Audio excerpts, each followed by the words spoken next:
Hello, welcome to Nikhil's Biology. Myself Nikhil. நான் class 11th and 12th biology சொல்லித்தரேன் NEET எக்ஸாமோட ப்ரிப்ரேஷனுக்காக. இன்றைக்கி பார்த்தீங்கன்னா நம்ம டைஜஸ்டிவ் சிஸ்டமோட கிராஷ் கோர்ஸ் பார்ட் 2 பற்றி பார்க்க போகிறோம்.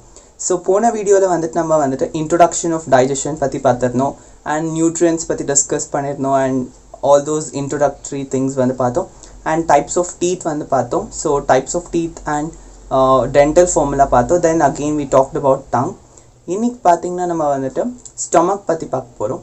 So I'll just mention out the parts of digestive system again. So உங்களுக்கு ஈஸியாக ஞாபகம் இருக்கும். First mouth, that is the anterior region till anus which is in the posterior region. Okay, first mouth ஆன உடனே நம்ம first partல எது food enter ஆகும்னு பார்த்தீங்கன்னா that is pharynx, then esophagus, then stomach, small intestine, large intestine. At last anus la food that will no longer be called food. Last anus la and the feces or the waste product excrete ஆயிடும். So இது தான் general ஆன parts included in digestive system. இப்போ நம்ம இன்னைக்கு பார்த்தீங்கன்னா ஸ்டொமக்ல discuss பண்ண போகிறோம். ஸோ ஸ்டொமக்ல இருக்க பார்ட்ஸ், தென் ஸ்மால் இன்டெஸ்டைன் பற்றி டிஸ்கஸ் பண்ண, at last large intestine and ஏனஸ் discuss பண்ண உடனே இந்த சாப்டரில் இருக்கிற டைஜஸ்டிவ் கிளான்ஸ் பற்றி பார்க்கலாம். அண்ட் அட் லாஸ்ட் டிஸார்டர்ஸ் பண்ணி முடிச்ச உடனே this whole crash course will be over. Next நம்ம ரெஸ்பிரேட்டரி சிஸ்டமாக பார்க்கலாம். ஓகே, இப்போ ஃபர்ஸ்ட் ஒரு ஸ்டொமக்கோட ஸ்ட்ரக்சர் பார்த்தீங்கன்னா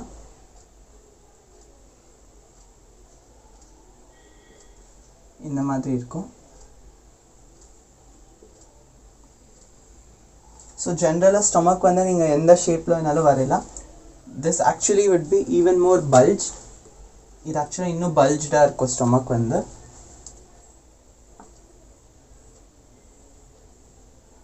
so this is how stomach looks. இந்த ஸ்டொமக்கோட சர்ஃபேஸ் பார்த்தீங்கன்னா கிளான்ஸில் இருக்கும். கிளான்ஸால் உருவாக்கப்பட்டிருக்கும் மெனி கிளான்ஸ். அதில் பார்த்தீங்கன்னா இந்த மாதிரி கிளான்ஸ் இருக்கும். அகெயின் இந்த மாதிரி கம்ப்ளீட் சர்ஃபேஸ் கிளான்ஸால் சரௌண்டடாக இருக்கும். இந்த கிளான்ஸை பார்த்தீங்கன்னா நம்ம கேஸ்ட்ரிக் கிளான்ஸ்ன்னு சொல்லுவோம். ஸோ பேசிக்ஸ் நம்மளுக்கு தெரிஞ்சிருக்கணும். ஸோ ஸ்டொமக்கோட சர்ஃபேஸ் பார்த்தீங்கன்னா கேஸ்ட்ரிக் கிளான்ஸால் உருவாக்கப்பட்டிருக்கு. நெக்ஸ்ட் இதில் 3 ரீஜன்ஸ் இருக்குது ஸ்டொமக்கில். ஃபர்ஸ்ட் பார்த்தீங்கன்னா fundus, second region cardiac, last region பார்த்தீங்கன்னா பைலோரிக். ஸோ இது டாப்பில் இருக்கிறது ஃபண்டஸ் அண்ட் இங்கே பார்த்தீங்கன்னா நியர்லி ஹார்ட் கிட்ட இருக்கிற ரீஜனை நம்ம கார்டியாக்னு சொல்லுவோம். Then it's pyloric region. இந்த ஈசோஃபேகஸ்லேருந்து ஃபுட் இங்கே என்டர் ஆகும்போது பார்த்தீங்கன்னா இங்கே ஒரு ஸ்பின்ஸ்டர் இருக்கும். So it's a rubber band of மசில்ஸ்ன்னு சொல்லலாம். ஸோ பேண்ட் ஆஃப் மசில்ஸ் இருக்கும். ஸோ ஸ்பின்ஸ்டர் பார்த்தீங்கன்னா இந்த மாதிரி இருக்கும். இந்த மாதிரி லேயர் ஆஃப் மசில்ஸ் இருக்கும். இது என்ன பண்ணணும்னு பார்த்தீங்கன்னா ஃபுட் இந்த மாதிரி ஸ்டொமக்கோட என்டர் ஆகிறப்போ இது ரெகுலேட் பண்ணும். எப்படி ரெகுலேட் பண்ணோன்னா, ஒரே வாட்டி அதிகமான ஃபுட் இந்த மாதிரி ஃபால் ஆச்சுன்னா நம்ம ஸ்டொமக்கில் it cannot accept it. So அதனால இந்த ஸ்பின்ஸ்டர் என்ன பண்ணணும்னு பார்த்தீங்கன்னா கொஞ்சம் ஃபுட் அலோவ் பண்ணும். Again it will close, again it will open, again lets the food in and again it closes. இந்த மாதிரி close and open function perform பண்ணிகிட்டே இருக்கும். And it's not only the sphincter, இது கூடவே இங்கேயும் ஸ்பின்ஸ்டர்ஸ் இருக்குது. அதிகமான ஸ்பின்ஸ்டர்ஸ் நம்ம பாடியில் பார்க்கலாம். தே ஆர் ரெகுலேட்டரி ரெகுலேட்டரி மசில்ஸ்ன்னு சொல்லலாம். ஸோ இந்த மசில்ஸ் ரெகுலேட் பண்ணும் அமௌண்ட் ஆஃப் ஃபுட் என்டர் ஆகுதா இருக்கட்டும், so or amount of water எவ்வளோ என்டர் ஆகுதா இருக்கட்டும். ஸோ அதெல்லாமே மேனேஜ் பண்ணுறது பார்த்திங்கன்னா நம்மளோட ஸ்பின்ஸ்டர் மசில். ஓகே, இந்த ஸ்பின்ஸ்டர் ரெகுலேட் பண்ணி ஃபுட் இதில் ஸ்டொமக்கில் என்டர் ஆகுது. பட் மெயின் மிஸ்கன்செப்ஷன் என்னன்னு பார்த்தீங்கன்னா ஸ்டொமக் இந்த மாதிரியே பல்ஜ்டு ஆர்கனாகவே எப்போவுமே கிடையாது. ஃபர்ஸ்ட் ஸ்டொமக் இந்த மாதிரி இருக்கும். ஸோ ஸ்டொமக் இந்த மாதிரி ஷேப்பில் தான் இருக்கும், ரொம்ப ஷ்ரிங்கண்டாக இருக்கும். பட் வென் ஃபுட் என்டர்ஸ் இந்த ஸ்டொமக் பார்த்தீங்கன்னா இந்த மாதிரி எக்ஸ்பேண்ட் ஆகும். பிகாஸ் நீங்கள் கேட்கலாம் ஹவு கேன் இட் எக்ஸ்பேண்ட்னா, it's made up of smooth muscle. So we cannot say இது it can change it shape according to the food available, or அது ஃபுட்க்கு ஏற்ற மாதிரி எக்ஸ்பேண்ட் ஆகிட்டு தென் பிகாஸ் அது வந்து ஃபங்க்ஷனை பெர்ஃபார்ம் பண்ணும் இல்லையா, ஸோ அது வந்து எக்ஸ்பேண்ட் ஆகிடும். ஸோ அதனால தான் ஒரு சர்டன் லெவல் வரைக்கும் நீங்கள் ஃபுட் சாப்பிட முடியும். when the food reaches till sphincter அதுக்கப்புறம் உங்களால் சாப்பிட முடியாது. you feel like stomach is full. அது வந்து ஹைப்போதலாமஸ் இருக்கு இல்லையா, அதில் வந்து சில நர்வ்ஸ் வந்து சிக்னல் பண்ணும். அப்போ ஸ்பின்ஸ்டர் வந்து it will regulate the food right. அந்த டைமில் உங்களுக்கு பசி வந்து ஸ்டாப் பண்ண மாதிரி இருக்கும். ஸோ அது வந்து நியூரல் சிஸ்டம், அதையும் நம்ம படிப்போம். ஃபர்ஸ்ட் ஷ்ரிங்கன் சைஸ்லேருந்து பார்த்தீங்கன்னா நெக்ஸ்ட் வந்து இந்த மாதிரி எக்ஸ்பேண்ட் ஆகும். ஃபுட் இங்கே என்டர் ஆன உடனே பார்த்தீங்கன்னா வாட்டர் வந்து ஆப்வியஸாக இருக்கும். நெக்ஸ்ட் இதில் இருந்து செக்ரீஷன்ஸ் வரும். ஃபர்ஸ்ட் நம்ம வந்துட்டு ஸ்டொமக்கில் இருக்கிற 3 டைப்ஸ் ஆஃப் செல்ஸ் பற்றி தெரிஞ்சுக்கலாம். இப்போ நீங்கள் உங்களோட என்சிஆர்டி ஓப்பன் பண்ணணும். ஓகே,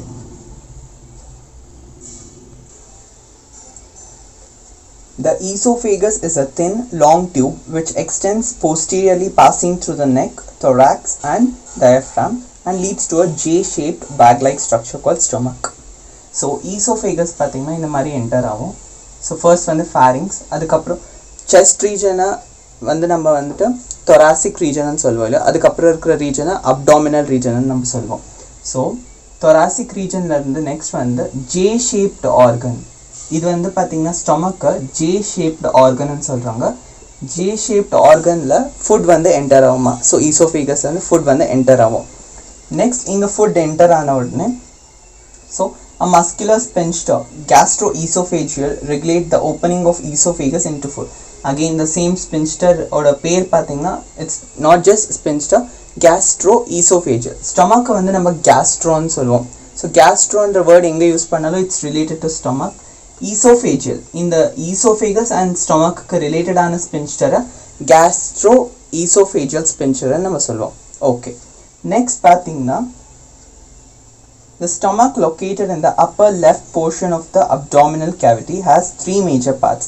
stomach வந்து எந்த ரீஜனில் லொக்கேட்டடாக இருக்குது நம்ம பாடியிலன்னு கேட்டால் it's in the abdominal region, upper left sideல. ஓகே, நெக்ஸ்ட் 3 parts அதை சொல்லியிருக்காங்க, cardiac, fundic and pyloric, which opens into the first part of small intestine. Again இதோட கண்டினியூஷனை சொல்கிறாங்க, it enters into small intestine, other those things. இப்போ இதில் இருக்கிற 3 types of cells பற்றி பார்க்கலாம். 3 types of cells.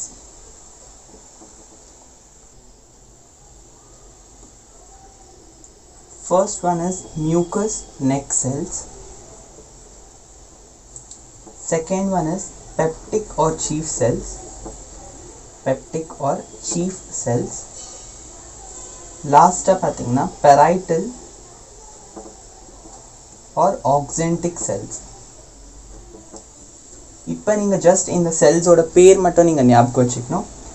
Mucus neck cells, peptic chief cells and parietal oxyntic cells. இந்த cells எங்கெங்கே லொக்கேட்டடாக இருக்குன்னு தெரிஞ்சுக்கிறதுக்கு ஃபர்ஸ்ட் நம்ம அலிமெண்ட்ரி கெனாலில் இருக்கிற அந்த 4 லேயர்ஸ் ஆஃப் மசில்ஸ் இருக்கு இல்லையா.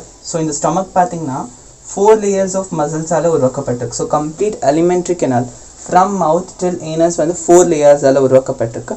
அதை நம்ம தெரிஞ்சுக்கணும். அதை தான் நம்ம ஹிஸ்டாலஜி ஆஃப் கட்ன்னு சொல்லுவோம். அதை தெரிஞ்சுக்கின பிறகு தான் நம்ம இந்த செல்ஸோட ஃபங்க்ஷன்ஸை கரெக்டாக நம்மளால் புரிஞ்சிக்க முடியும். இப்போ அந்த டயக்ராமை நான் இங்கே வரைகிறேன்.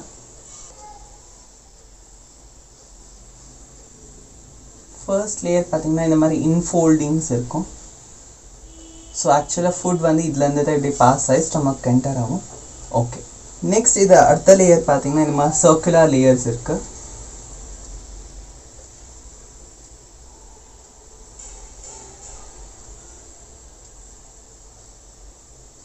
Okay, these are the layers. Topmost layer என்னன்னு பார்த்தீங்கன்னா serosa. Next muscularis.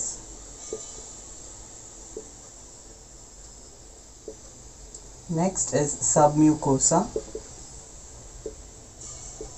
And இதுதான் நம்ம வந்துட்டு mucosa. ஸோ இதுதான் 4 muscular layers. இது எங்கேருந்து பார்த்தீங்கன்னா ஈசோஃபேகஸ்லேருந்து ஏனஸ் வரைக்கும் இந்த 4 லேயர்ஸால் தான் அந்த டோட்டல் கட் வந்து இருக்கும். ஸோ அந்த டோட்டல் கட்டோட பிக்சர் வந்து நான் இங்கே மென்ஷன் பண்ணுறேன். ஸோ ஃப்ரம் ஈசோஃபேகஸ் டில் ஏனஸ் பார்த்தீங்கன்னா இந்த 4 லேயர்ஸ் இருக்கும். இதுதான் இந்த மாதிரி பைப் மாதிரி இருக்கும். ஸோ இதில் ஃபுட் என்டர் ஆகும், அகெயின் ஸ்டொமக்கில் போகும். So like this. I hope you are understanding. இதோட கிராஸ் செக்ஷனை தான் நம்ம இங்கே வந்துட்டு பார்த்துட்ருக்கோம். ஸோ இதில் இவங்க என்ன சொல்கிறாங்கன்னு பார்த்தீங்கன்னா, according to NCERT, the wall of alimentary canal from esophagus to rectum possess 4 layers, that is namely serosa, muscularis, submucosa and mucosa. Okay, serosa is the outermost layer and it is made up of thin mesothelium, epithelium of visceral organs with some connective tissues. Okay, serosa வந்து பார்த்தீங்கன்னா mesothelium என்ற லேயரால் உருவாக்கப்பட்டிருக்கு. So mesothelium we all know.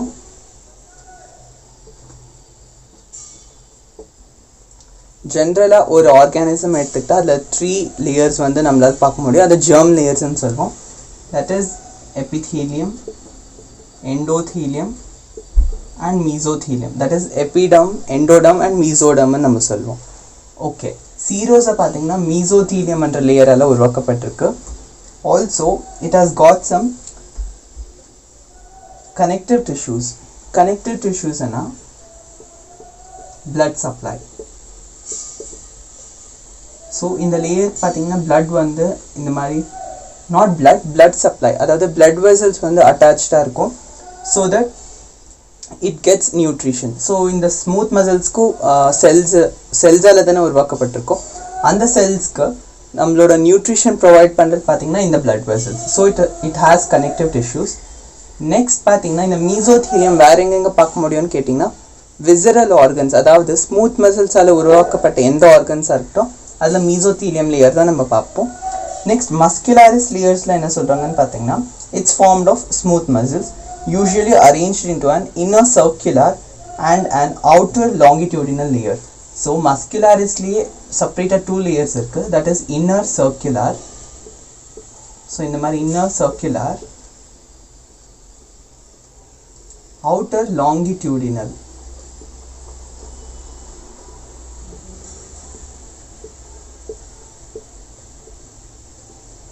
So inner circular layer and outer longitudinal layer வந்துட்டு மஸ்குலாரிஸில் செப்பரேட்டாக 2 layers இருக்குது. Okay, next and oblique muscle layer may be present in some regions. So இதுலேயே பார்த்தீங்கன்னா not just inner circular and outer longitudinal, இதில் sometimes ட்ரான்ஸ்வர்ஸாக இருக்கிற muscle லேயர்ஸும் இருக்கலாம். இந்த மாதிரி ட்ரான்ஸ்வர்ஸாக இருக்கிற மாதிரியும் இருக்கலான்னு சொல்கிறாங்க. ஸோ இட் மைட் வேரி, இருக்கலாம் இல்லாமையும் இருக்கலாம். So that depends totally. Next நம்ம என்ன பார்க்குறோன்னா, the submucosal layer is formed of loose connective tissue. So submucosal layer வந்துட்டு லூஸ் கனெக்டிவ் டிஷ்யூவால் உருவாக்கப்பட்டிருக்கு. ஸோ கனெக்டிவ் டிஷ்யூஸில் கூட லூஸ் கனெக்டிவ் டிஷ்யூஸ் அந்த மாதிரி டிஃப்ரென்ஷியேட்டட் இருக்குது. அது வந்து அனிமல் டிஷ்யூஸில் நீங்கள் படிச்சிருப்பீங்க. ஸோ இதில் ஸ்பெஷலாக இருக்கிறது பார்த்தீங்கன்னா loose connective tissue. Okay, next tissues containing nerves, blood and lymph vessels.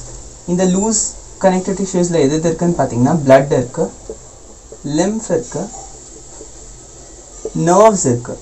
Nerves எதுக்குன்னு பார்த்தீங்கன்னா it gives signals so that it will secrete hormones. Submucosal layer is also called as glandular layer. அதில் வந்து நிறைய glands இருக்கும். So அந்த glands வந்துட்டு secretions பண்ணுவோம் இல்லையா, அதனால நர்வ்ஸ் வந்து தேவைப்படும். நர்வ்ஸ் இருந்தால் தான் அது சிக்னல் பண்ணப்போ so that it will release the hormone. இது வந்து நம்ம கெமிக்கல் கண்ட்ரோல் அண்ட் கோஆர்டினேஷன் சாப்டரில் படிச்சிருப்போம். ஆல்சோ இங்கே நர்வஸ் சிஸ்டமும் இன்வால்வ்டாக இருக்குது.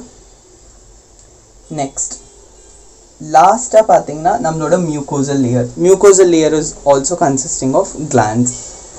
Okay, this was about histology of gut. இப்போ தான் நம்ம வந்துட்டு பார்த்தீங்கன்னா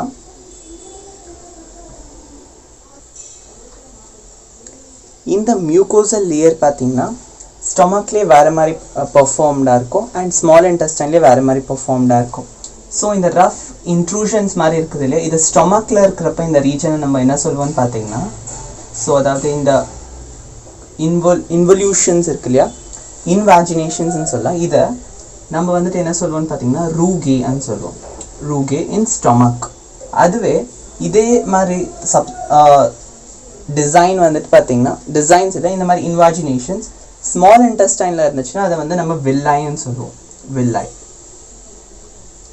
இந்த வில்லாய் பார்த்தீங்கன்னா இதுக்கு மேலே மைக்ரோ வில்லாய் இருக்கலாம், microvilli. In the microvilli and villi எதுக்கு யூஸ்ஃபுல்லான்னு பார்த்தீங்கன்னா it increases the surface area. For example, இந்த மாதிரி ஒரு சர்ஃபேஸில் ஃபுட் வந்து இருந்துச்சுன்னா அதை பிரேக் டவுன் பண்ணி அப்சார்ப் பண்ணுறது வந்து கம்மியாக இருக்கும். அதுவே இந்த மாதிரி சர்ஃபேஸ் இருந்துச்சுன்னா பாருங்கள், ஸோ இது கம்ப்ளீட்டாக இங்கேருந்து இந்த மாதிரி கம்ப்ளீட்டாக ஃபுட் வந்து இந்த மாதிரி அப்சார்ப் ஆகும். ஸோ இதை விட இது வந்து எக்ஸ்ட்ரீம் சர்ஃபேஸ் ஏரியா வந்து இருக்குது. So villi and microvilli will be formed. Next, the cells lining the villi produce numerous microscopic projections called microvilli, giving a brush border appearance. So இந்த villi மேலே பார்த்தீங்கன்னா இந்த மாதிரி microvilli இருக்கும். இதை நம்ம brush border cells ன்னு சொல்லுவோம். brush border cells they are nothing but columnar epithelium cells.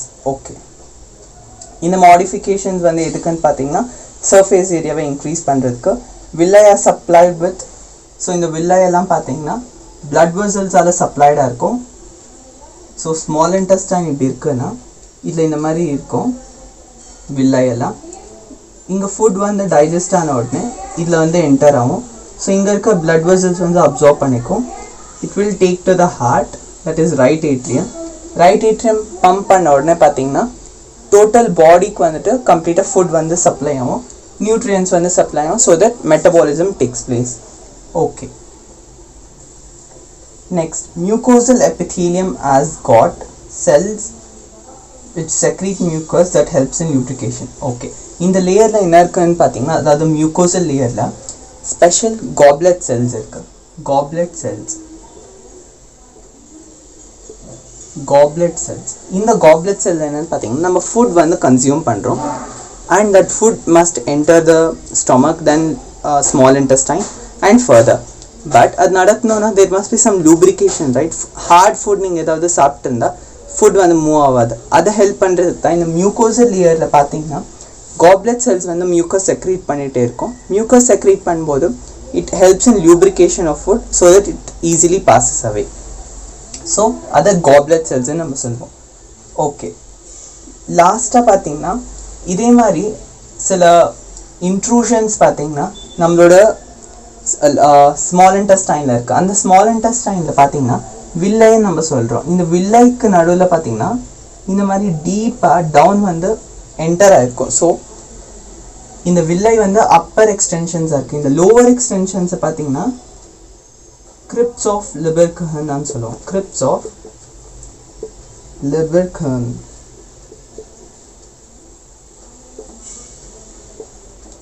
இந்த crypts of Lieberkühn தெரிஞ்சுட்டா இந்த ஹிஸ்டாலஜி வந்து கம்ப்ளீட்டாக முடிஞ்சிடும். அதுக்கப்புறம் நம்ம glands பற்றி படிக்கலாம் and further we can move to digestion of food. crypts of Lieberkühn is nothing but, so இப்போ வில்லை வந்து இந்த மாதிரி இருக்குது ஸ்மால் இன்டெஸ்டைனில். அதுக்கப்புறம் பார்த்தீங்கன்னா இந்த மாதிரி கிரிப்ட்ஸ் இருக்குது. கிரிப்ட்ஸ் என்னென்னு சொல்லுவோம்னு பார்த்தீங்கன்னா ஹிடன் ரீஜனை கிரிப்ட்ஸ்ன்னு சொல்லுவோம். ஸோ இந்த ஸ்மால் இன்டெஸ்டைனில் இந்த மாதிரி ஹிடன் ரீஜன்ஸ் இருக்குது, இதை தான் கிரிப்ட்ஸ்ன்னு சொல்லுவோம். பட் இது வந்து ஒரு சயின்டிஸ்ட் கண்டுபிடிச்சதால இதை கிரிப்ட்ஸ் ஆஃப் லெபர்கர்ன்னு சொல்கிறோம். ஓகே, இந்த கிரிப்ட்ஸில் என்ன இருக்குதுன்னு பார்த்தீங்கன்னா there is rich supply of arteries and veins. இங்கே இந்த கிரிப்ட்ஸில் ஒரு வெயின் வரும், இந்த மாதிரி வெயின்ஸ் இருக்கும். அண்ட் கேபிலரிஸ் வந்து we obviously know கேபிலரிஸ் வந்துட்டு இந்த மாதிரி இருக்கும். அண்ட் எக்ஸ்சேஞ்ச் ஆஃப் ஃபுட் வந்து இட் டேக்ஸ் பிளேஸ்.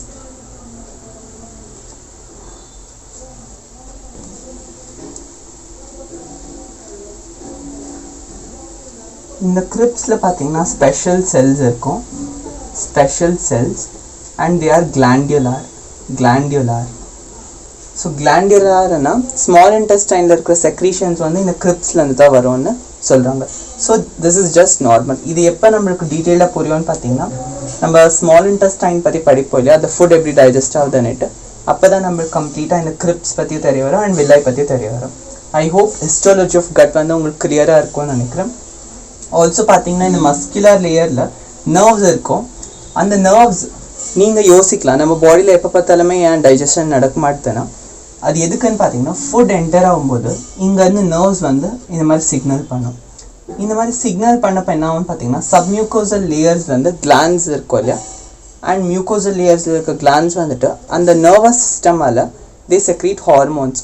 அந்த ஹார்மோன் செக்ரீட் ஆகிறதால தான் பார்த்தீங்கன்னா நம்ம ஸ்டொமக்கில் இருக்கிற அந்த கேஸ்ட்ரிக் கிளான்ஸ் எல்லாம் இருக்கும் இல்லையா, அது வந்து என்சைம்ஸை செக்ரீட் பண்ணும். ஸோ என்சைமேட்டிக் ஆக்ஷன் எப்படி நடக்குதுன்னு பார்த்தீங்கன்னா, first hormones are stimulated by nervous system. Nervous system stimulate பண்ண பிறகு தான் என்சைம்ஸ் வந்து செக்ரீட் ஆகும். என்சைம் செக்ரீட் ஆன உடனே தான் டைஜஷன் வந்து ஸ்டார்ட் ஆகும். டைஜஷன் எண்ட் ஆன உடனே enzyme secretions will be stopped and this further continues. Every time நீங்கள் ஃபுட் சாப்பிடும்போது ஃபர்ஸ்ட் ஹார்மோன் செக்ரீட் ஆகும், அதுக்கப்புறம் தான் என்சைம்ஸ் வந்து செக்ரீட் ஆகும். இதை நீங்கள் ஞாபகம் வச்சுக்கணும். அந்த ஹார்மோன்ஸ் வந்துட்டு எதுன்னு நம்மளுக்கு தேவையில்லை, but we should know hormones வந்து செக்ரீட் ஆகும். அண்ட் இந்த மஸ்குலாரிஸ் லேயரில் அந்த நர்வ்ஸ் வந்து சிக்னல் பண்ணுறப்ப தான் பார்த்தீங்கன்னா அது வந்து கண்டினியூஸாக கான்ட்ராக்ஷன் அண்ட் ரிலாக்ஸேஷன் பண்ணும். அதை வந்து நம்ம பெரிஸ்டாலிசிஸ்ன்னு சொல்லுவோம். ஐ ஹோப் இது வந்து உங்களுக்கு கம்ப்ளீட்டாக கிளியராக இருக்கும்னு நினைக்கிறேன். நெக்ஸ்ட் வீடியோஸில் நம்ம வந்துட்டு கிளான்ஸ் பற்றி பார்க்கலாம் and will continue digestion of food. I hope இந்த வீடியோ உங்களுக்கு யூஸ்ஃபுல்லாக இருக்கும்னு நினைக்கிறேன். Thank you so much for all liking my previous videos. With this, I'll end the video. Thank you.